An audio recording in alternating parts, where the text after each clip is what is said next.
Alright, what's going on YouTube? Welcome back to Chris and JJ Outdoors. Today, I'll be going over my 2022 gun collection. I have 3 here for you. There would be more, but bills come, things leave. So, hopefully we can get back the ones we lost. Now, 2 of them that I had, both of them quit working. Had one blow up in my hand and the other one just quit shooting. The first one to go was my Stoker M35. Shot the 3.5 inch.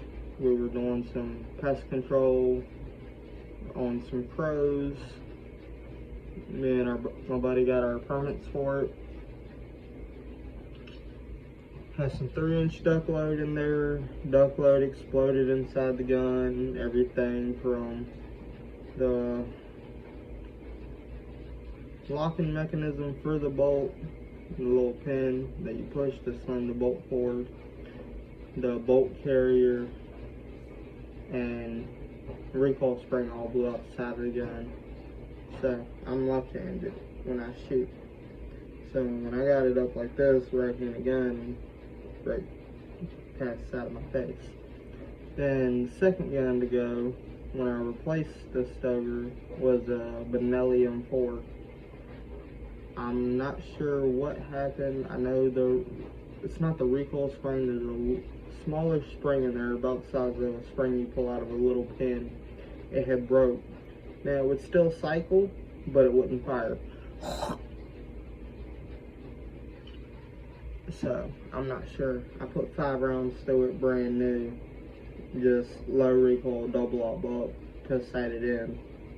And it just quit shooting. So, no longer have those, but I have my 3 rifles here to show you. We'll go from oldest to newest.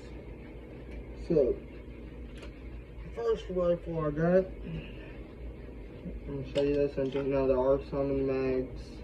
The chambers are empty. This is my Mossberg Patriot 30-06. It's got a 3x9x40 Conus Pro scope. Got a 1.5 pound trigger, active trigger. New bolt. Barrel's been rethreaded. It's got a free floating barrel, fluted bolt. I've taken many a deer with this. My farthest hunting kill with this that is not a deer is about 400 yards. I shot a coyote with it. Now my farthest kill with this on a deer is around 300, 250 range.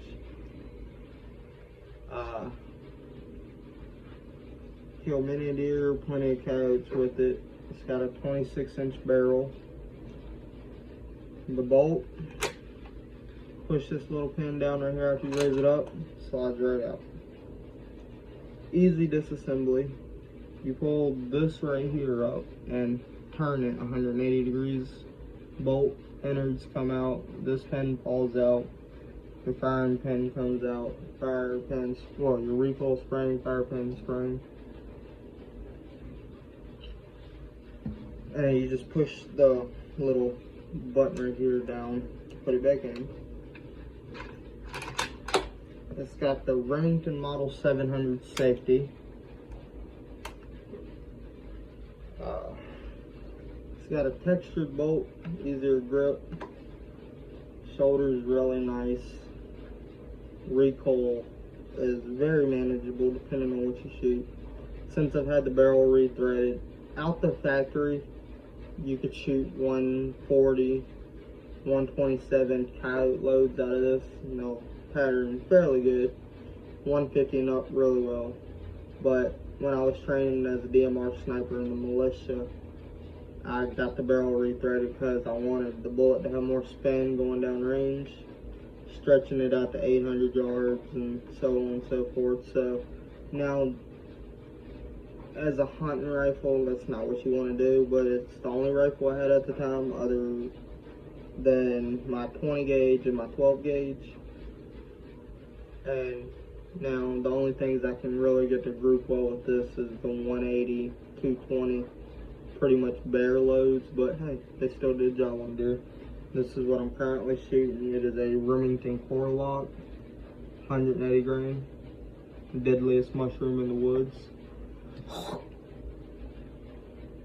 Now, when I had my Remington 280, those work really nice. The Remington core locks has a 5-round detachable magazine.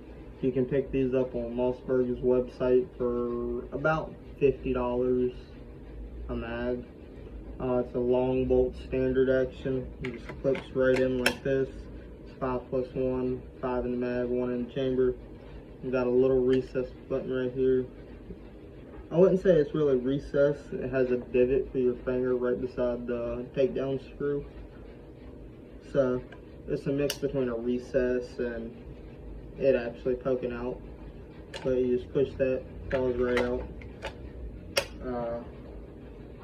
Conus Pro scope I picked up for roughly around $300, 400-ish. Because they also charge to bore sight it. Fairly good scope actually, really thin glass. It's a 3x9x40 or 3x9 right here is at the rear. Has zoom on it. It's a good entry level scope. Standard crosshairs. It's actually meant for a 30-30, but it's the only scope they had for a heavy rifle at the time.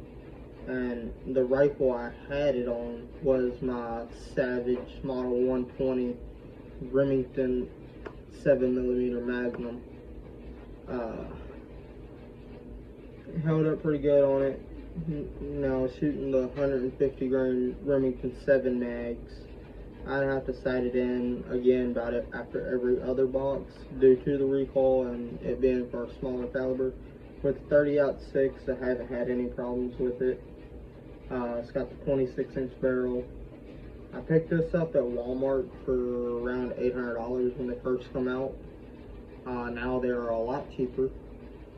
So if I go get another one, I'll probably get one in 6.5 Creedmoor or 308. Now, in the state of Virginia, you can deer hunt with 6.5 Creedmoor. I really don't like deer hunting with it. It's a little too small. Now, it's got great trajectory and takedown power. I know guys who I run dogs with who hunt with 6.5 Creedmoor, but I want something that's actually going to punch a hole and leave a pretty good hole in it. Now, if you know how to shoot, you should drop a deer in his tracks, but there's always that chance that you bump your scope just a little bit and it's going to run because you don't hit it exactly where you want to aim. Say you aim for a heart shot and you just hit right above it in the lungs. Deer may drop. I've had them drop. But, you know, it's moving a lot faster than 30-06, so it might run. Now, my next rifle, this gun has been in my family since my papa was a teenager. This is a Savage 120A from 1941. Springfield, originally from Stevens Arms, 22 short, 22 long, and 22 long rifle.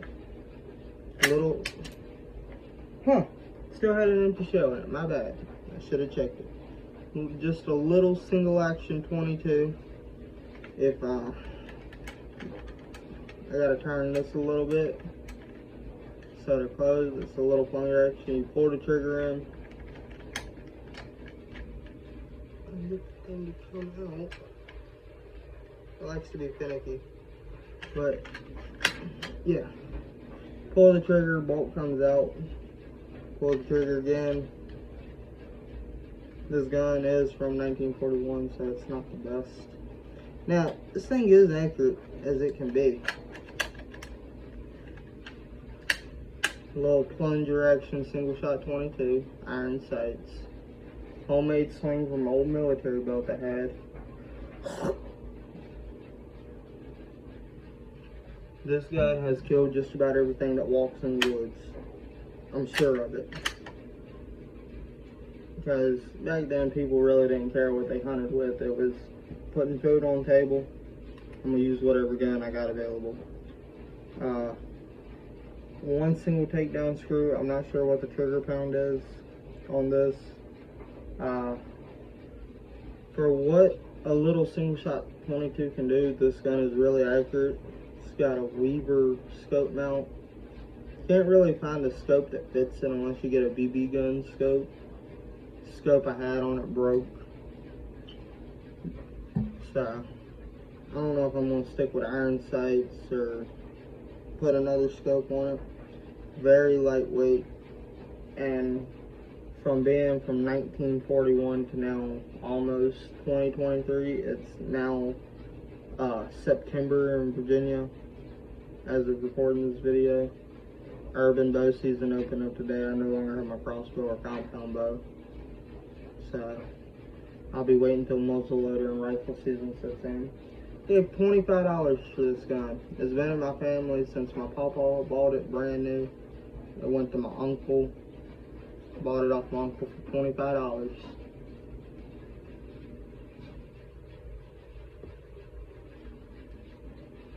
I have no ammo for it as of right now because we have a bunch of rodents around the house and I've been going around dope popping them, getting in the trash and everything else.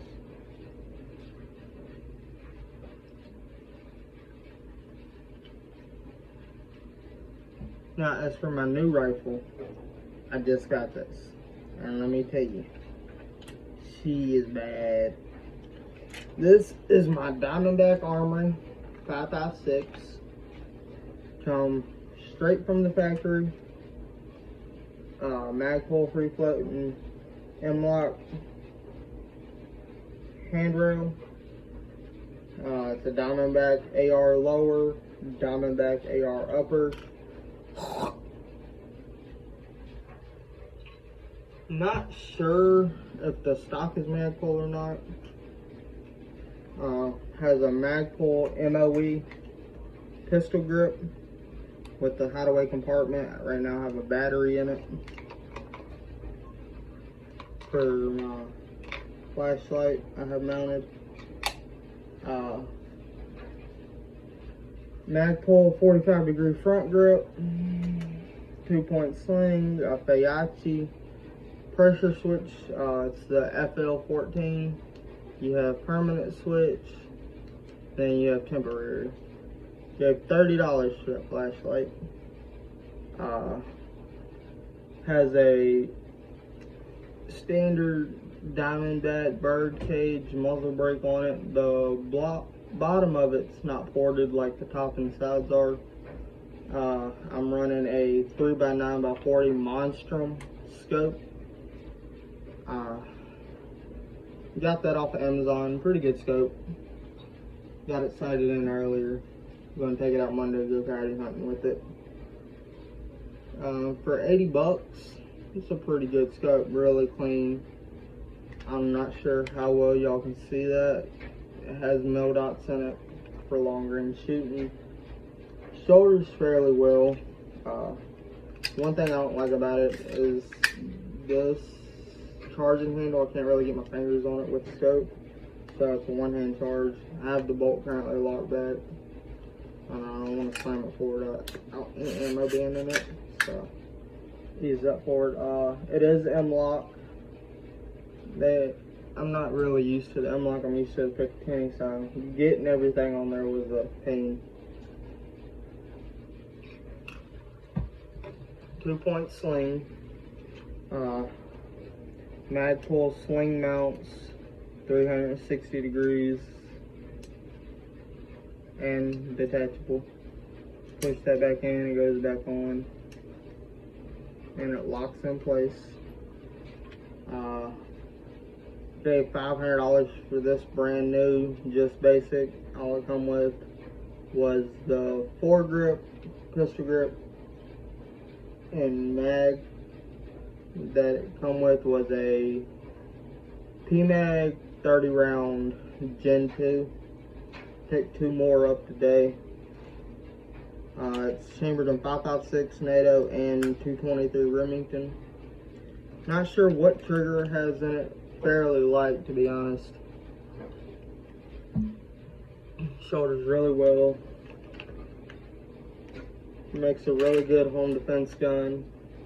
I'm gonna be using it coyote hunting. I am off Monday for Labor Day, so come Monday morning I will be out in the woods. Now, as for the ammo I'm shooting in that, here are the 3 mags I have. They're all 5.56, 5.45, and 223 compatible. It's the MOE Gen 2 AR M4 mags, 30 rounds apiece.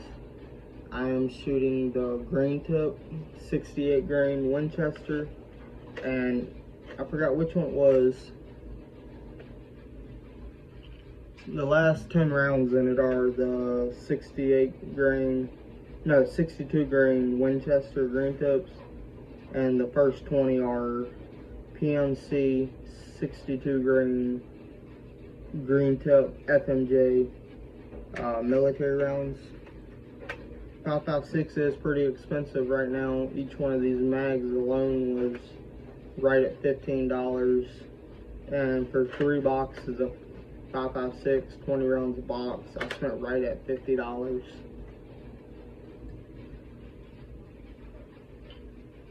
But so far I've had really good luck with these mags. I put almost a whole box through the gun, got it sighted in earlier. Cycles the ammo really well. Almost no recoil. Now you take a 5.56 out of a Palmetto, or let's say if you ain't got Palmetto money, you go get a M&P 15 Sport. Recoil, you can tell there's recoil to it, but with the Diamondback and it being so heavy with all the stuff I've added to it, it's like shooting a 22 Magnum. It doesn't kick as much as a standard 223 or 5.56. Now the knife I carry is a Gerber Strong Arm. Comes with a detachable sheath for your plate carrier, or you get the leg sheath with leg holder. I gave $80 for this knife. Made in Portland, Oregon, USA. Rubberized handle, flip point blade, window breaker with a hole for a band, like you want to keep it attached to your wrist while you're cutting inside your arm so it stays in your hand. This knife did not come sharp at all. I don't know if it's just this knife or the way Gerber's making their knives now.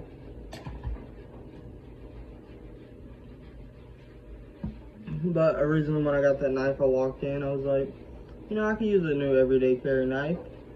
Got to looking, I was like, I like that one. It's got a full tang. If I'm ever in a situation where I gotta cut something with it or baton with it, that'll work, because I ain't gotta worry about the blade breaking. Fairly thick. Got it, paid for it, walked out to the truck, went to get it out the box, put it on the side. All it was a sheath. So I walked back in there, got my knife. Charged me an extra $20 when they realized I needed the knife and it didn't come in the box. So they didn't know whether I took the knife and done something with it and wanted another one. But I showed them the box. I was like, hey, the knife didn't come here. I was just charged for the sheath. You charged me $60 for it. The knife was $80. I didn't get the knife. So I have had another $20 for the knife. And so far it's held up. I got it sharp enough now to where I can cut receipt paper with ease. As for, now it's straying away a little bit from gun review, but as for my plate carrier, it's not my AR. I just got the thing set again.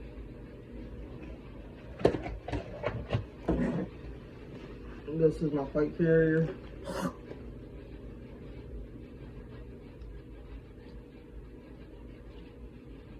excuse me, I have a sinus infection and I have a dip in.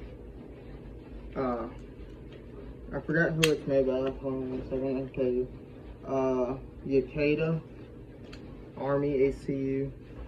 I have a 10mm plate in here now. It's got 2, 3, 4, 5, 6, 7 AR mag holders and pistol holders. Took the pistol holders off for magazine clips because I don't own a handgun. Trying to get one, but for what I want, I can't find anything in the price range, or I can find it in the price range and they just don't have it in stock. This is what I used in the militia. 10mm fixed AR 500 steel, shooter's cut. Since I shoot left-handed, I had to have this one special made. I couldn't find anything in left hand. Very well padded. With both plates in here, this plate carrier is roughly 70 pounds. And that extra cushion right there provides a lot. But that's my plate carrier.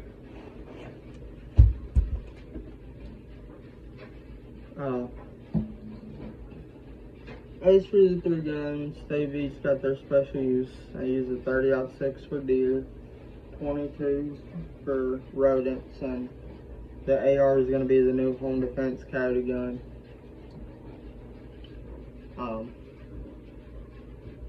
Now, as for the 3 guns, they've all gone up in value.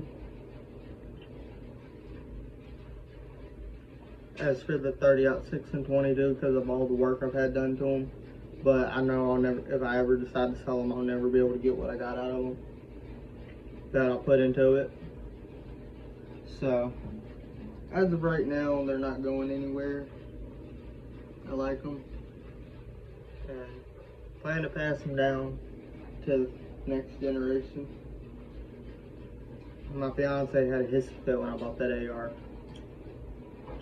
Because I had originally went in there for a handgun, but I couldn't find what I wanted.